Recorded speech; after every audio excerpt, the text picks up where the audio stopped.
Thank you to our sponsor, EJ Cards, a small but motivated company specializing in cards. EJ Cards believe passionately in great bargains and excellent service, which is why they commit themselves to give you the best of both. If you're looking for something new, you're in the right place.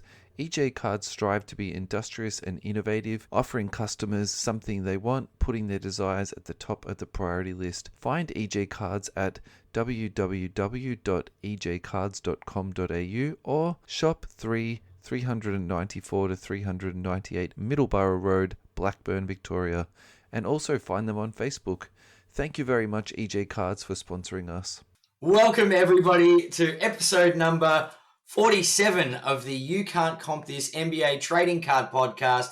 We are your hosts, Adam, Amy, and Russell Gibson. Russell, how are you on this beautiful Sunday night? I'm really well, mate. How are you today? Great. I've lost an hour of sleep. I'm not going to bother looking for it. We did lose, didn't we? It's daylight savings. Yeah. The sun is out longer, or it appears to be anyway. It was beautiful today. It was a perfect spring weekend. Yep. Ice cream weather.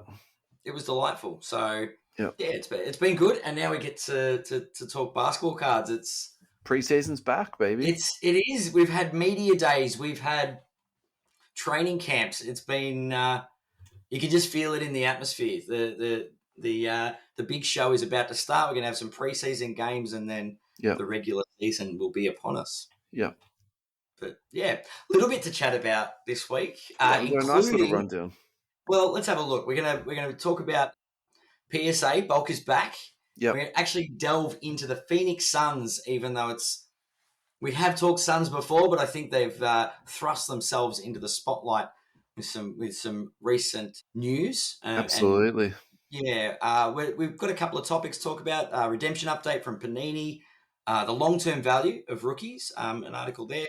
The Ben Simmons and JJ Reddick interview, which I'll spoiler alert, I haven't seen it.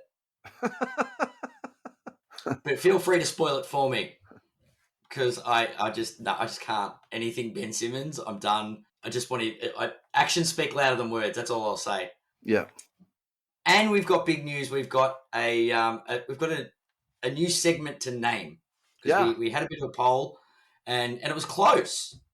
Close. There's some last minute voting, and we do have a new segment. Yep.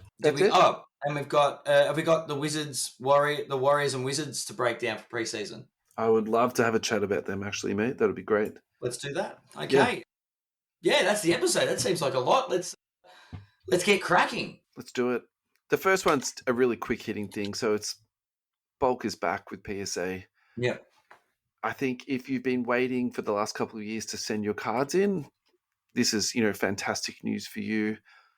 PSA have been doing a lot of work on their back end, expanding their capability. They've had a lot of money being invested into the company, so obviously they've spent it well. They did the Nationals, let's call it a test, where they were doing, bulk submissions for the Nationals. So clearly that's been a massive success for them. So I submitted cards during the Nationals, and my cards are at the moment are at 50% of their through the grading process. So the stickers have been done and the grading's been done. So it must be just now they need to be put into the slabs. And then interestingly, I sent off a single card about a month after that, and I paid not the economy one, just the one above that. So not Express. To be honest, I'm not even sure what it's called, but anyway, whatever it is, it was about $100. And that's at the same status point as the bulk submission from the month before. So just to sort of give you, a relative sort of, time frame. Khalil was saying this at the time. He was like, I think it's going to be October, November, December, something like that. And it seems to me that his prediction is going to be absolutely spot on. So pretty much, bang on. Yeah. So, what does this mean for other grading companies? While PSA and BGS have been sleeping, there's been 100 other mushrooms that have popped up their heads. We'll just go to the toxic mushrooms. Yeah, I mean, what does that mean for other grading companies now that PSA is back doing essentially $30? Look, the exchange is bad at the moment. So what are we looking at realistically $35 for a sub, I suppose? Yeah. I think it's around about like $35. The exchange is pretty brutal at the moment. Look, let's go. Yeah. Still. it's fantastic news, and I think what I'm interested to see sort of moving forward is Mm. CSG, BGS, SGC. Where does that put them? Because they've had a lot more business, and we've talked about this when we've looked at the monthly submissions, and we were shocked Yeah. about SGC and CGS. How much work they'd been doing. Mm. I'm really curious to actually. Why don't we do this next week or the week after? We'll go through the numbers and sort of see what's happening, because I think there's going to be an immediate response. You This think is you think as the numbers come out, it's going to be very different to the end of the year, or Well, I think if you're getting a $22 sub with PSA, but that's very comparable to what SGC is offering. yeah, In fact, that's cheaper. yeah, for I sure. suppose the difference is the turnaround time. I can't be all sort of one sided when I talk about this stuff, but Yeah, yeah. yeah. Anything you want? I just don't know whether or not it's good or bad for the market as a whole. I think that could prove to be not not at all. It could start to put out fires as far as these mushrooms that you've referred to popping up. Yeah, That now that PSA are able to offer bulk again, maybe it could be lights out for some of those small startups. I think it's going to put a lot of pressure on some of these smaller grading companies. Definitely. What do you think is the impact going to be on people collecting and subbing and values on cards? What's your thoughts on that? Look, I think over the last 12 months, especially, like as things have slowly reverted back to, we'll call it pre-COVID Yeah, subbing, it's people are still being more selective. We're not getting, even though bulk is back, we're not going to have people doing what they used to do, and that's subbing all of their base crap. I think people are going to be a little bit more selective with what they send off for grading. I I agree with that in this very present moment, Yeah. because resale is actually a lot trickier than what you would imagine. Yeah, yeah, it's a different world. We Yeah, did have that big spike, but I think that's sort of returned. yeah, That we're now sort of back to normal. We're back. We're paying current day prices for current day cards. yeah, If that makes any sense to yep, those that paid COVID crazy prices. yeah, If you made money in the spike, then congratulations. If you lost, if you overpaid in the spike, then I guess you just got to hold on to those cards for another 5 or so years, and yeah, we'll get back to those prices at some point. yeah. We'll wait Look, until you paid future prices for them. Just wait till the future. yeah, look, I can't say I didn't overpay for a lot of cards during that time, because I absolutely did. Now that we're here and we can sort of Yeah, look back, but I mean, it is it, what it it, is. it is what it is at the Yeah, time. Yeah, we're in a supply demand industry where you pay what you're prepared to pay for a yeah. card, and that's yeah. I don't think it's a good thing or bad thing. Like I think it's just a thing. Let's But move yeah, on, Ad. Can cool. we do the redemption update from Panini? Let's do it. You can. I'll click on the link. It's not going to take me. It's not an Optus scam thing where I'm just going to have all my info hacked, is it? No, it's definitely not. Oh, good, good, good. So basically, I think you can summarize it in two key points. The Yep, first thing is that if you buy a sealed box of 17/18 and you get a Donovan Mitchell redemption, which is yep, now expired, yep, Panini, what you used to be able to do is, even if the code was expired, you could go onto the web page, put the code in, and then they would still honor it. Well, they're not yep. honoring it anymore. And Wow. the second thing is, and this is what I wasn't too sure about, after a set period of time, and I wasn't sure if it was 3 months or 6 months, I think it's 6 months, they're Mm-hmm. just automatically going to replace the redemption for you. And how they determine the value is actually not on present value, it's at the release point of the product. So that's really interesting to me, how they're going to sort of determine that. So, The all right. precedent the I'm just precedent trying. But that how do you mean? Like, is it at release point? So on day of release. Now, not that we're saying that certain people are busts or anything like that, but say we get a player that hasn't played a game yet. Not that that ever happens with Panini releases, because the set's released 2 years after the rookies played it. They've played their sophomore year at this point. yeah. But you know what I mean? Like, So Chet is injured himself, yeah, yeah, and then that's an interesting conversation. Yeah. yeah. So Chet, whatever the prospect value is what the redemption will be redeemed at. Who does he get comped as if he's an injured player? So we can use that example, but I think Well, the example I'd been actually thinking about before the show was Markel Fultz. Oh, So, that's a good one. Yep. so on him in the current state now, because he's so depressed at the moment, if they're paying 17, 18 prices, then you'll do quite well out of that. Okay. Yeah. So I think the one, if you want to use that same conversation, I think Jason Tatum, because at the time he wasn't worth half of what he's worth now. So I think you'd actually Yeah. lose money on Tatum. So that's that's how that would sort of play out.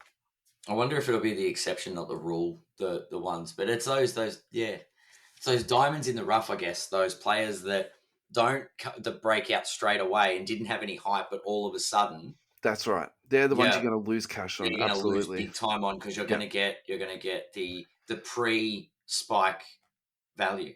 Yeah. So I think the precipice for this too is they've had multiple lawsuits brought against them, but they had a very large class action. Yeah. So, I think in some ways, I don't think collectors should complain or can complain about this current situation because essentially we, as the collectors, brought it on to Panini. I feel like I'm being a Panini apologist here, but I'm more just trying to like flesh this out in my head, I suppose. But I would also say too, my observation is that citizens of the United States are very litigious people. So, this is like cause and effect. This is, where I'm sort of sitting in that space. Yeah, that's fair. Lane Pierce is actually, who has been on the show previously, he commented on this post. And he's pointed out some very, valid points, is that this has always been the policy. Interesting. So, and I think we do need to bring this up because in some ways, actually, they've been very generous with this because even if they were expired, you could still go on and claim them. So, as much as we want to rag on Panini, we're not defending them, but they have actually stepped up and gone above and beyond in now what they could do, causing the problems. And also, let's be realistic too. It's also costing them money for sorting out all this type of stuff, which they didn't have to do. So, well, it's funny because it's a common thing that I not just basketball cards, but in life when the exception becomes the rule. chaos reigns, right? Absolutely. And that's what the redemption story has been. Like Panini have got, look, in this case we'll make an exception, and then everybody expects that to always be the case. And now Panini are like, no, we're going to enforce our policy like the way it should have been enforced. Yeah. And everyone's up in arms about it. And it's like, well, it should have been like this from day one. Just be grateful we weren't like that. They're probably being a bit like that because in a couple of years they're gone. Yeah. Not gone, but Fanatics will be taking over. Have you got many redemptions waiting to be filled? I had a few, and I just sort of gave up on them. Like there was nothing big and that was really worth chasing. So I had a few that were outstanding, and I never really sent emails saying where the hell are my cards. So I'm in the same boat. I've got about half dozen that's just sitting there. Yeah, and I've never really understood that concept that if you annoy Emily, that your redemptions will get filled.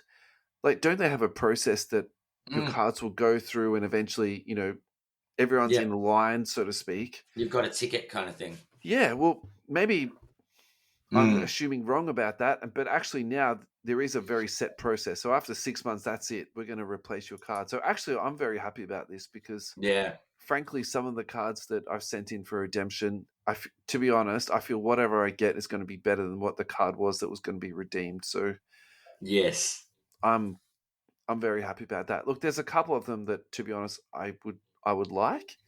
But funnily, I actually had a De'Aaron Fox card that they just automatically turned it over to a replacement, and I have no idea why they did that. I never asked for that. So for me, the whole process is very sort of haphazard, to be honest. It's a little bit odd. That's the only way I can describe it. It's a little bit odd. Yeah. Final thoughts? There's no consistency. No. Panini at it again. Let's just be grateful and see what happens. Yeah, totally. Like they're literally gone, let's enforce our policy. So let's see if they do. Yeah.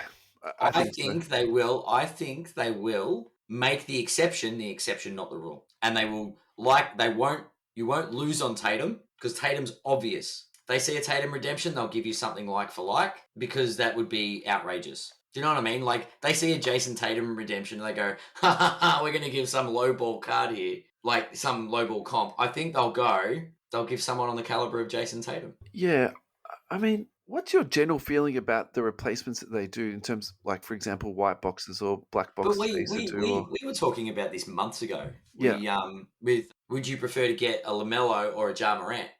yeah, And the reality is you wouldn't be unhappy receiving either of those. So the question becomes, if I'm getting a card from 16, 17, is it 16, 17, 17, 18? Sorry. yeah, You know what I mean? Like, I don't, what do I want? Do I want Lonzo Ball or do I want Tatum? Because Lonzo Ball's the opposite end, right?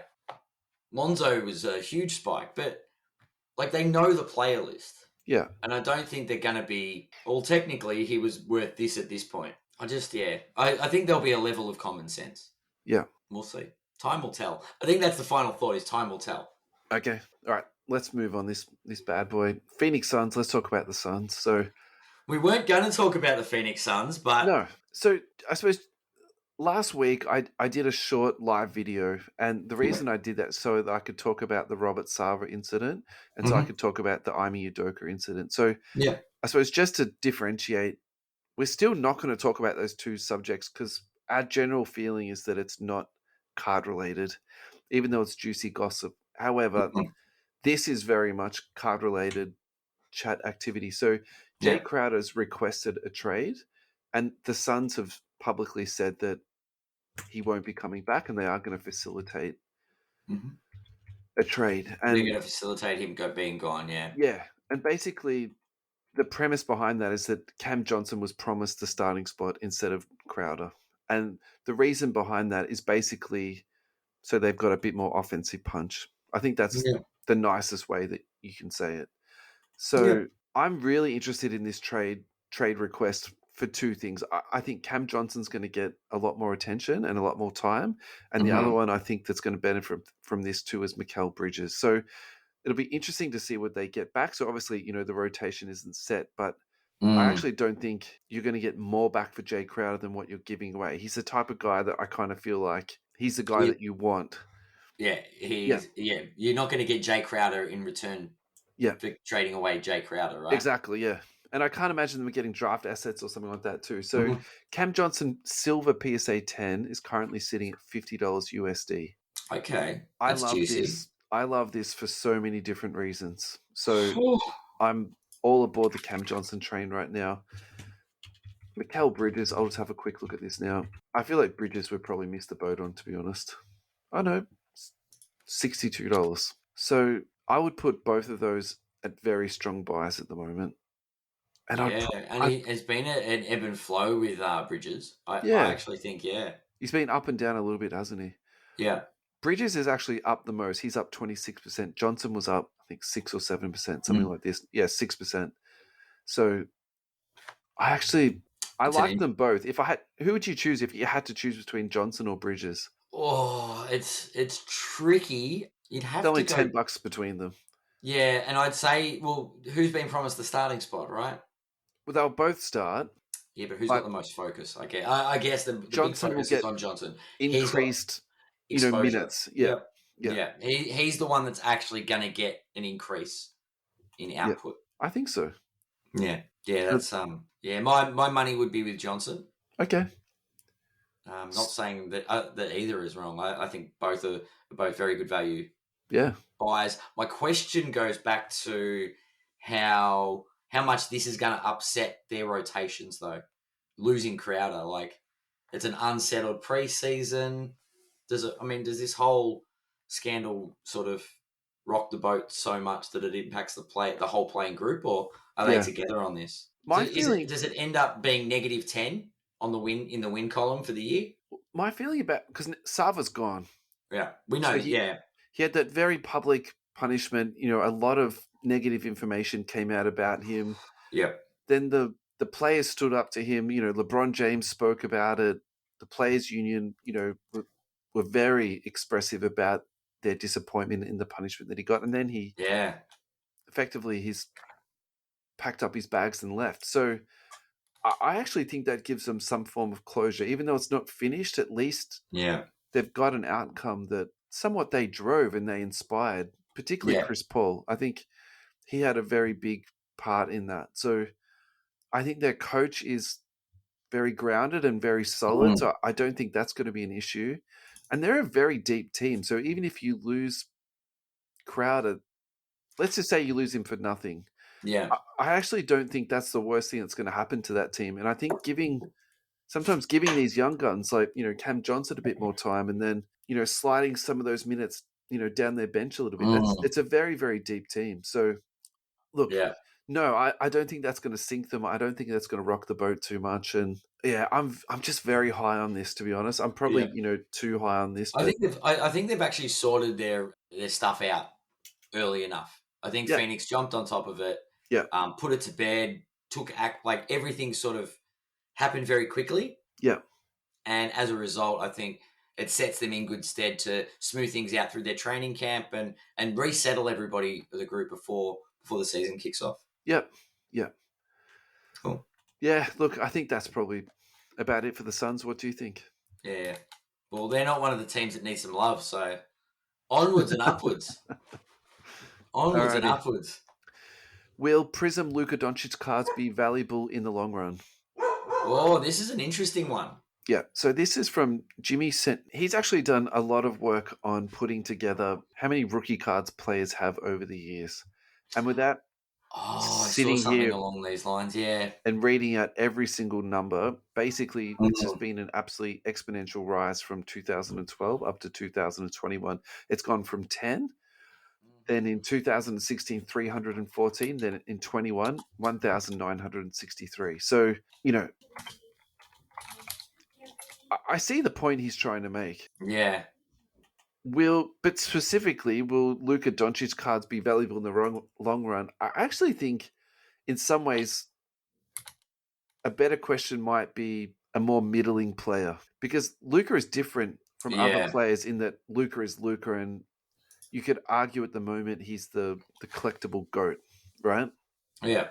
Yeah. So maybe without sort of cheating, but are we actually better off just sort of taking Luka out of this conversation and more just talking about rookie cards? Are they going to be valuable in the long run? I think I'd go a step further, and I'd probably take Prizm out. Okay. Because I think overall, like we went through, we've discussed Topps Chrome obviously for past, and then it went from Chrome to Prizm. Yep. So there's always a defining rookie card. Yeah. Or the sought after rookie card. Yeah. Would that be fair to say? Yeah, sure. I think it's the other branded cards. And it doesn't matter how many different cards there are in other sets, the Prizm will always be the sought after one. Because we keep looking up the silver Prizm, right? Yeah. That's the go-to. That's the Topps Chrome. Definitely. Yeah. So I think the loss of value comes in all the other sets. And I think the Prizm is the Prizm leads the way. Like the Prizm will be the collected one. I wonder if that's a separate conversation again. Yeah, like diving deeper or delving further into the rabbit hole. Because what I think he's saying is that of all the numbered cards, if you add them up, there's 1,963 of them. 1963. So, in 20 years' time... I just want it to be in 2030, there to be 2030. That would be cool. That would be cool. I don't know why. Anyway. Yeah, I agree. I think there was a similar thing that I read about the number of Zions that have been printed and the number of total Jordans that were printed. And there are more Zion cards, like variations of Zion, than there were of all of Jordan. That gives you a bit of perspective on, and Jordan was the junk wax era, right? Just how much volume is being printed today. Yeah, and that's the total number of different Zion cards available. Yeah. Versus Jordan's whole career, even through the 90s, which we know there was a lot of stuff printed and a lot of subsets and a lot of insert sets, but there's more Zion than Jordan. And obviously we're using big names, but it's no, that's easy to understand when you say it like that, though. But you put it into that context. So you imagine how many Jordans there are. I just want to put my tinfoil hat on for 2 seconds, though. How do you know that? Someone put it up and said, the internet told me, and we know the internet's always right. Yeah, but they never release how many cards they print, and they never tell you how many hobby boxes they are. No. It's not the volume of cards printed. It's the number of different cards, i.e. Jordan Scoring Kings, Michael Jordan base upper deck, Michael Jordan variant Upper Deck. Do you know what I mean? Like different types of card, unique cards. Not how many of each, how many different unique cards there are. Okay. And there's already more variations, more to collect of Zion than there was ever of Jordan. Yeah. So if I have one of every type of Jordan card available, I need to collect 4,500 cards. Okay. There's almost 5,000 already of Zion. Yeah, right. That's the fact that I read. I'm obviously segueing from rookies. But No. I think this actually does fit into the conversation. So yeah, basically what we're saying is there's a lot of rookie cards just in Prizm. yeah, There's a lot of other different sets, yeah. and then within that, there's many different subsets. Does that summarize it? Yeah. There's a lot of cards. I mean, there's a really easy way to break it down to say how crazy this has gotten. Select last year had nearly 50 one-of-ones for a player. Like, think about that. How much of a one-of-one is a card if there are 45 different one-of-ones? Yeah. It makes you wonder, doesn't it? It's just, they're printing more. This is like the Panini version of the Upper Deck era. All right. They're printing a lot more. There's a lot more product going into the world. Yeah. So yeah, we've segued hardcore and we've tiptoed around the question for 5 minutes. So now I have to nail you down. Will Prizm Luka Doncic cards be valuable in the long run? Yes or no, Adam? Will Prizm Luka Doncic cards be valuable in the long run? Yes. I agree with you actually, mate, because particularly numbered stuff, it's so hideously expensive for it to be not valuable moving into the future. Who's going to sell them at $20 each? Something has to happen that is beyond preposterous for us to get to that point. And this probably shows my lack of knowledge for history, but is there a precedent for that? For lots of cards being printed? For a very big rookie with short printed cards that were once extremely valuable and then moving into the future dropped. I should have done research on this before. But to be honest, I never thought about that just until now. I suppose in terms of commodities rising and falling in value, no, that precedent's been set a million times, hasn't it? So it's not like it's impossible to happen, is it? No. I just don't. Historically, star players of Luka's caliber go in a certain trajectory. Yeah. Right. I think what I get out of this post and the question is because of the sheer number of variations, like serial numbered cards per player, because of the volume increase, they're less rare. Yeah. But I think you look at I'll go into my Kobe collection, right? Obviously, a graded Topps Chrome Kobe rookie is worth a lot more than the random Fleer or the Hoops base or the Topps base, or like they all have their different price points. Yeah. But the Topps Chrome and those premium cards are the ones that keep going up by the most. Yeah. Whereas the lower, the common cards, the base cards, have got sort of hit their cap. Yeah. Those numbered cards, we talk about serial numbered cards specifically a lot, about the fact that they are limited. Like a card that's numbered to 199, there's not 200 of them. But just because there's only 199 of that of the blue version, the oranges there's 75 or 25, and then the green is 200 or 300. You know what I mean? Like, yeah, you add that all together, sure, there's more, but it's still a limited number. Yeah, and I definitely take your point. What you're saying there. Yeah, and I do think even though there are more being printed, there are still a small number of highly sought after cards. Like I think I don't know if I'm making the point completely clearly, but no, I understand what you're saying, and I think that's fine. So we've already recommended against base, so yeah, and we've been on the record about that for a while. To be fair, yeah. The Silver Prizm is an interesting one, and I think time will tell again. On that's this week's episode title is "Time Will Tell."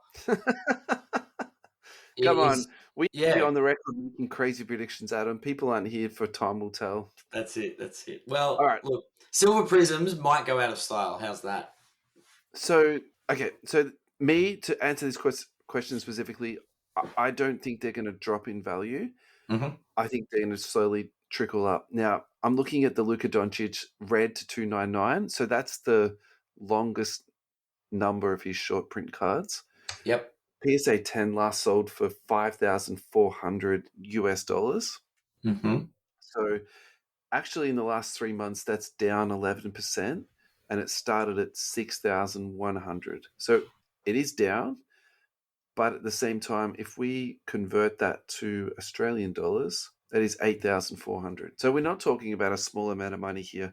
And once you start to go to his shorter printed stuff, it gets hideously, more expensive. Yeah, hideously expensive. What about the orange to 49?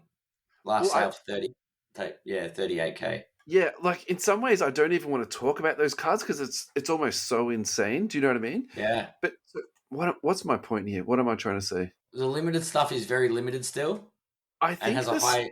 Yeah. I think the stuff that's at the very top is going to do really well. I think the stuff that's in the middle is going to be, hit or miss, and that's where you're going to have your big sort of variations. And I think the stuff at the bottom is where you're going to probably see the most of the value depreciate, the highest. And I think that particularly as we look backwards in time in terms of card values, and that's what we saw when we did that episode when we sort of did that deep dive into the old school cards. Mm. That those very select cards, go up in value. So I think if you're buying very select Luka Doncic cards, I think it's going to keep going up in value. Yep. Great. I feel very good about that The answer. rarer the better. Any critique to what I just said? No. I think you make a very, very valid point that it's those limited numbers are still going to be limited down the track, Yeah. and we'll draw a hefty price tag. Yeah. I don't think they're dropping in value anytime soon.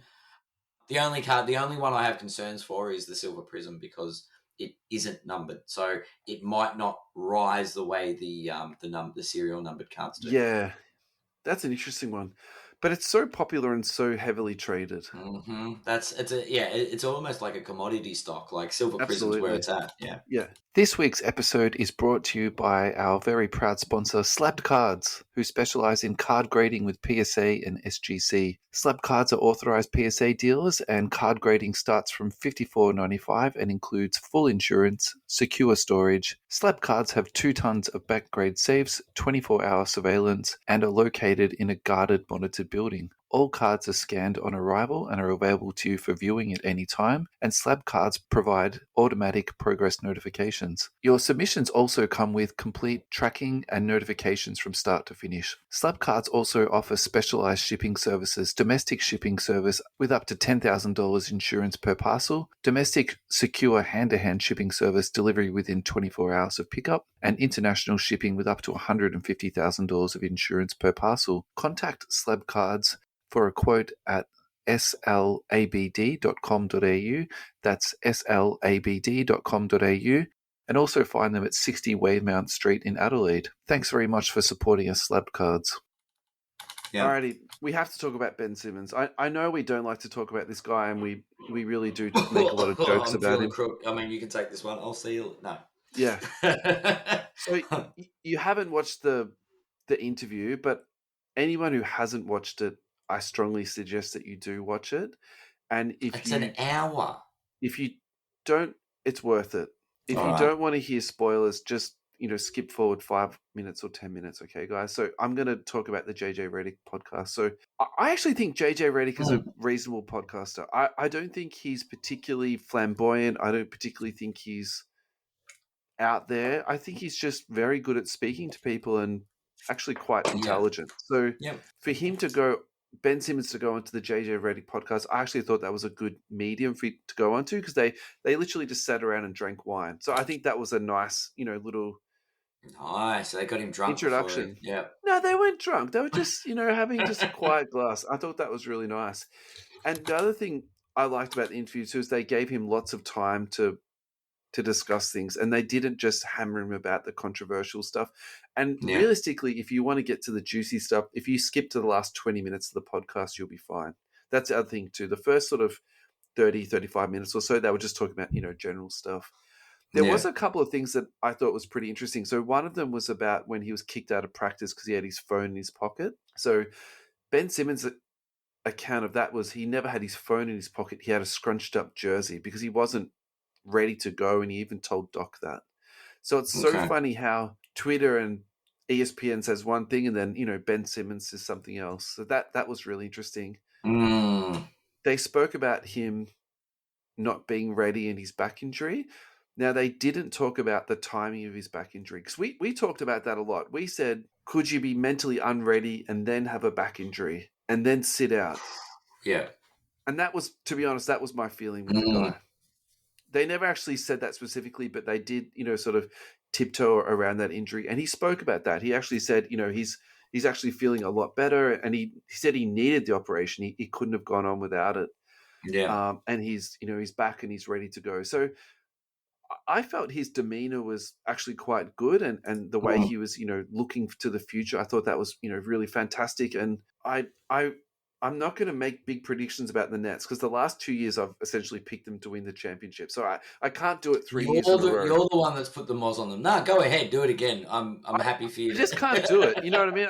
I just feel like I can't be that dumb to do it. But they're so talented. So as juicy as it is, and as much as I want to say it, it's not on the Nets this year. But I'm still very excited. I think it's going to be awesome. And then, of course, they spoke about the dunk that he passed up. And he literally just said it as plain as day. I should have dunked it. He said, I should have punched it. Yeah. Was that a coached answer? Or has he just come to grips with it that he should have just dunked it? Look, it's interesting that he's come, after all this time, he's come out and spoken and opened up about things. He's not the type of guy that speaks a lot, though. Do you know what his voice sounds like? No. Yeah. I was the same thing too. I was like, oh, is this what you sound like? And his accent flicks between American and Australian. Did you know that? Oh, yeah, I knew that, but that's because of his old man as well. His old man is very American, so... Yeah. He grew up in... he played basketball in Blackburn. Yeah. Anyway. He grew up in Australia, but his old man was very, very American. Yeah. Yeah, it's one of those hybrid accents, I guess, you go between the two. But sorry, I interrupted you. You're saying it's an interesting time for him to talk. It's just an interesting time for him to talk. I think his media people have timed it for him, and it's been, don't say anything. We're about to lead up to a new season. Now's the time for you to apologize to everybody, have your say, don't sook about stuff. Yep. And take some responsibility. Otherwise, you'll be perceived in a certain way. And this is coming from someone that's just a little bit over the constant circus that was Ben Simmons and what was happening. It was a circus. I'll give you that. And I'm not gonna go with time will tell, but it's one of those actions speak louder than words, and I want to see him back on the court. My perception of Ben Simmons actually changed a lot by listening to this guy. And the other thing I've reflected on too is, can we be honest here? Do you think Daryl Morey wanted Ben Simmons more or James Harden? Ooh. Be honest. That's interesting. But can you tell me your answer though? Because I've sort of got I don't know. I feel like Ben was I don't know. That's a tough one. That is tough. What's your? So, I can't even. Yeah, I don't. Daryl Morey and James Harden are married. They're figuratively married in life. So, of course he wants something, but I honestly think that the way they managed him was to move him out, and he was almost like this sort of troublesome employee that they just didn't want to deal with anymore. Yeah. So, and now that sort of history, we can sort of see what happened, and now you hear his perspective.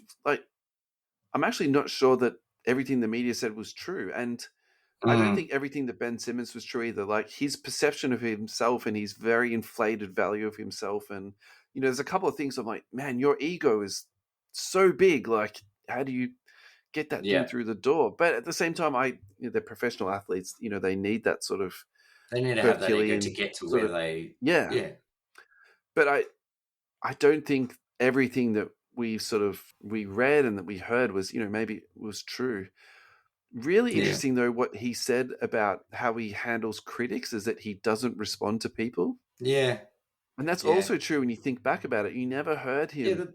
that's fine. He never responded, but he's once again. I'm looking for actions to speak, and his actions, past actions, have been to wrap himself up and not play. Do you know what I mean? His actions where he picked up his bat and ball and went home, rather than face the music after putting in a terrible performance in the playoffs. He did speak about that, and he spoke about not being mentally right.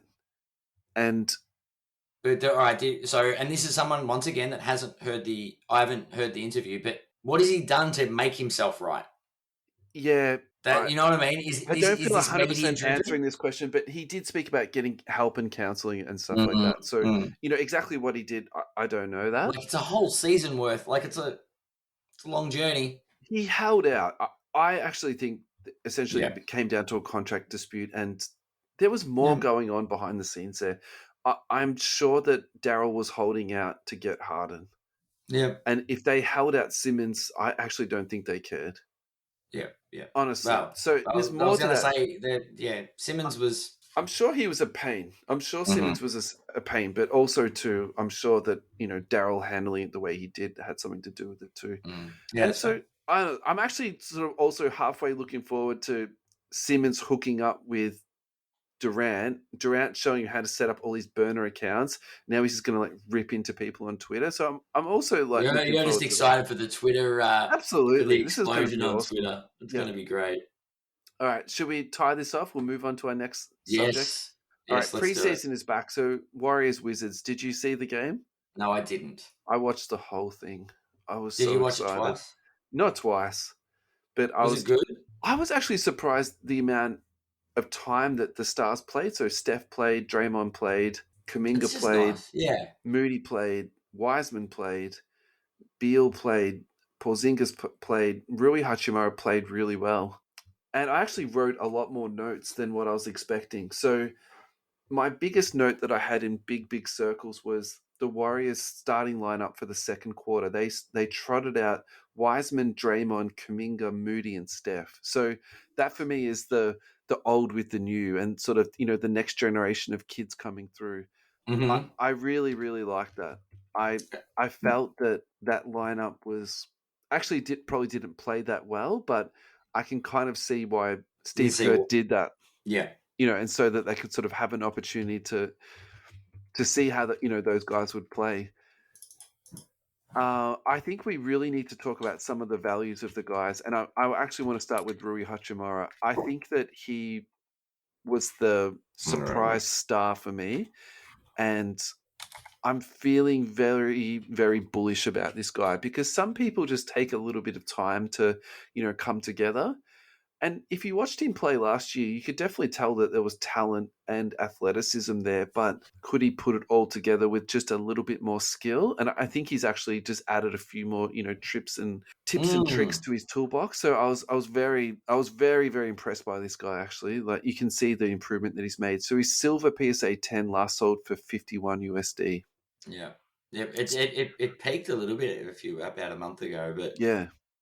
So yeah, that's ballpark Cam Johnson, Mikal Bridges. So that sort of gives you something else, food for thought. Yeah. I really liked the way he played. The only thing that concerns me a little bit is it seemed to me like they were playing a lot of motion and sort of read and react offense. And it didn't look great for Porzingis. And Bradley So Beal. yeah, he looks a bit lost out there in Yeah, that and kind of. Bradley Beal was quiet too. So, Bradley Beal was a DNP, wasn't he? he played.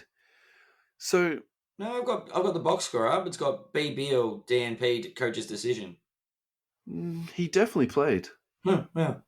Because this was another piece of / useless trivia that you didn't need to know. That was the first game that Beal and Porzingis played together. Well, geez, I was going to say the box score. Don't know. Oh wait, so no, that was today's game. It wasn't today. It was probably 2 days ago. Okay, So it was Warriors Wizards. So I watched it yesterday, but I think it was because it was in Japan. No, they played back to back. Okay, they played back to back. So the first. I'm it'll be looking the at the first wrong game. box score. No, that's okay. I was Beal pretty didn't sure play in today's game. I'm not crazy. Yeah. I'm not surprised. Wiseman dropped 20 in that one So in 2 days ago. Yeah, yeah, okay. and that's the other person we need to talk about too is James Wiseman, because his value has plummeted, hideously in the last 12 months. Mm-hmm. And I understand why people jumped off him. And then, as people start to jump off, more people start to jump off. But let's talk about this guy. He's so low now that is it worth having a look at this guy?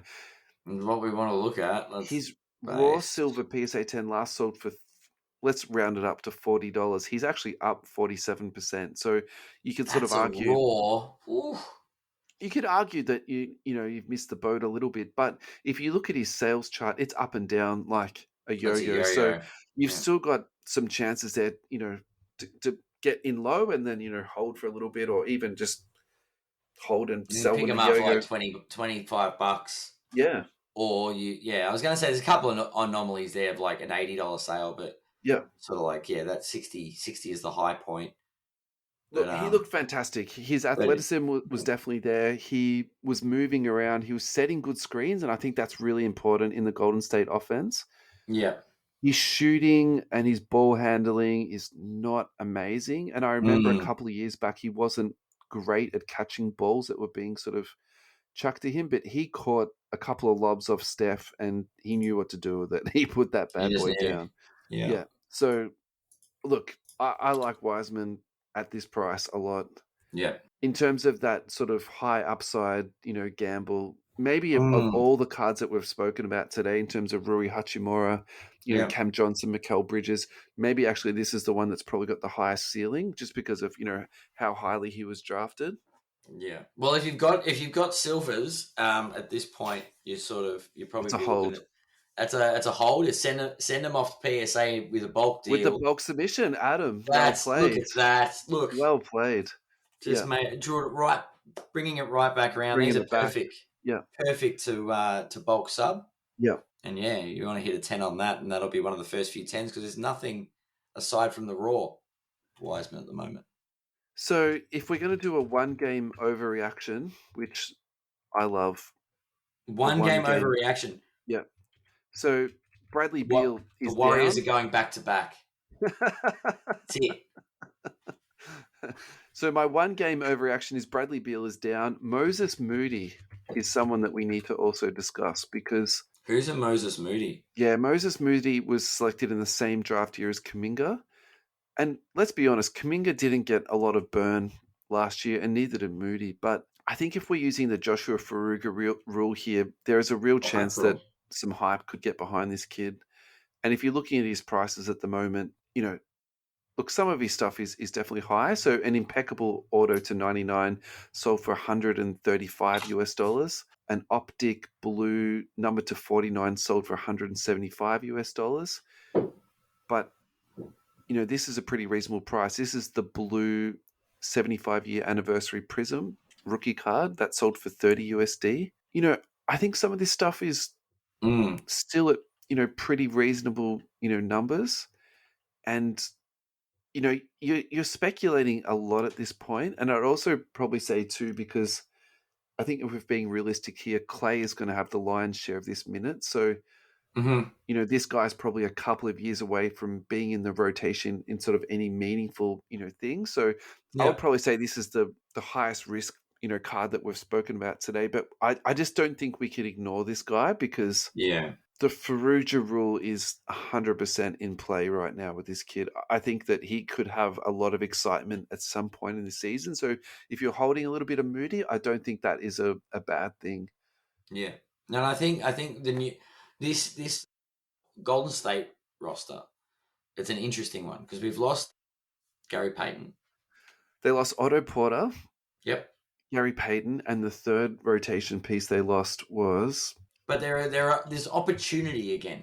I think that's the point we're reaching at, is there's opportunity again for someone to sort of step up. I think the starting lineup in the second quarter, actually, I'm probably reading too much into this, but I actually think this says more to me than what it probably should. I actually think that's because some of these other guys are gone, and there's going to be a lot more opportunity for them. So, that's what I'm trying to get at. I'm thinking there's going to be a lot of opportunity for people to step up. Yeah. Looking at the second game they played, That's the game I thought was the first game. Toscano Anderson, he's gone to the Lakers. That was the other Right. guy that I was thinking about too. Okay. Well, he'll get an opportunity in LA, but yeah, Moody actually dropped 12 points in today's game. He's a skilled player. Yeah. Wiseman and dropped 8 and 3. Look, I think there's a lot of opportunity for these youngsters, and to develop with the core that the Warriors have got. I think we're going to see another Jordan Poole effect. I think the Jordan Poole effect is gonna happen again this year. And if you had to pick between Moody or Kuminga, who would you say that is more likely to hit 1,000? I'm thinking it will be Kuminga. Yeah, I feel the same way. I just think Moody currently behind Klay Thompson and then Jordan Poole. Yeah, I think that to me is just like too much to be investing thousands of dollars. Wiseman is also scary good, like as far as an opportunity goes. Yeah, I think that's a super fun. Yeah, I think I was buy a couple and then see how it goes. I think that's like a fun little gamble. Let's say it like that. Yeah. Yeah. Cool. Alrighty, man. Let's move on. Let's talk about your segment. All right, we have a new segment.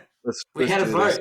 I put up a little poll midway through the week, and look, I had a little bit of hope that the name I suggested a little while back was just gonna sneak up there and don't be upset. Don't be upset, look, Ad. I came with that one off the top of my head, but no. The new segment where we're going to discuss our little pickups, and we really encourage all the listeners to sort of submit theirs on the page. Absolutely. Or tweet at us or send us a DM on Instagram. Just like reach out, show us the cards you've sort of picked up, the cool stuff you've got. The new name of the segment is Pocket Change. I like it. I think it's nice and simple. It's funny. Runner-up was Fool's Gold, but I don't think anybody liked being called fools. I think our wives would be quite happy calling us Fool's Gold, to be honest. I was going to say it's probably what we'll get called off air. And third, there we almost added some class to the show with the Collector's Choice coming in third in the poll there. I really liked David Gibson's Andrea Bargani's. I thought that was excellent. Really, really well played, David. Thank you, mate, for that one. That, to be honest, that is my personal choice. That was far too intelligent for us, playing on words like that.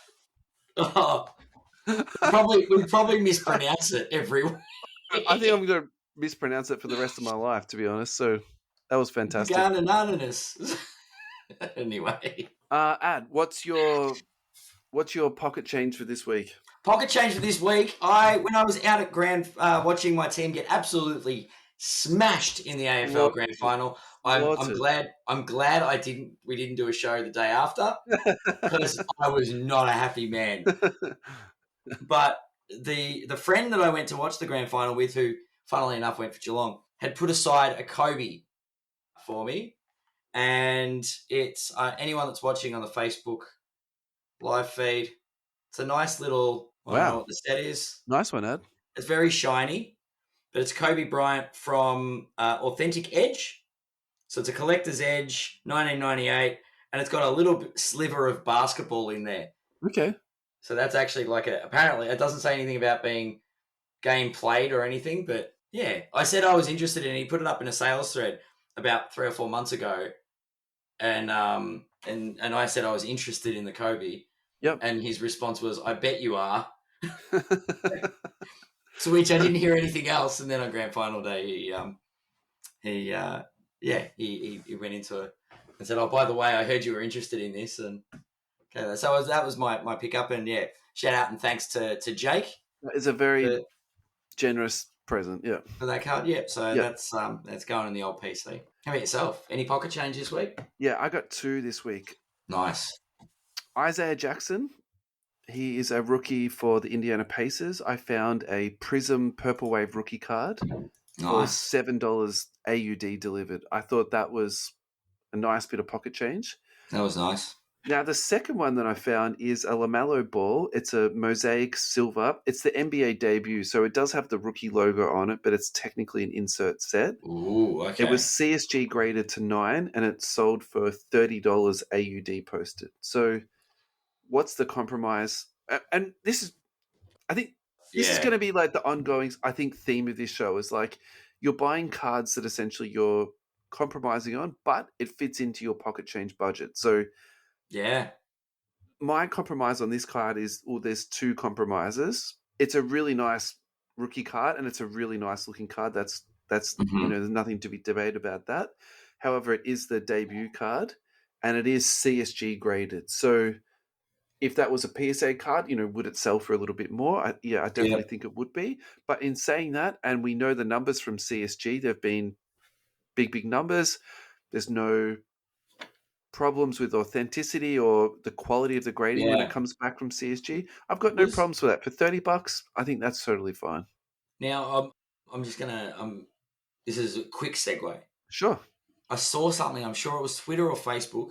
Yep. Is it CSG that people have been cracking and resubbing 9s and 9.5s with PSA and getting 10s? I didn't see that particular thing, but that's not a bad strategy to do because essentially you're getting professional to, look over your Pre-grade. card. Yeah. Yeah. And particularly when it comes to, higher value cards, Mm. if you're getting a 9.5, it's a reasonable play to send it into PSA. Yeah, for an attempt at a 10. Yeah. Especially with bulk. Sub in bulk. Yeah. So I didn't speak about the unspeakable person today, so I'm feeling quite good about this. It's great. It's only 1 week, but I made it through. It's good. Yeah. Final thoughts for today's show, Ed? Time will tell. Not bad. That's aimed at you, Ben Simmons. Yeah. I think we've spoken about it a lot. I've got everything I- off my chest that I want to, mate. So thank you so much for a lovely show. Thank you so Thank much, everyone who's listening.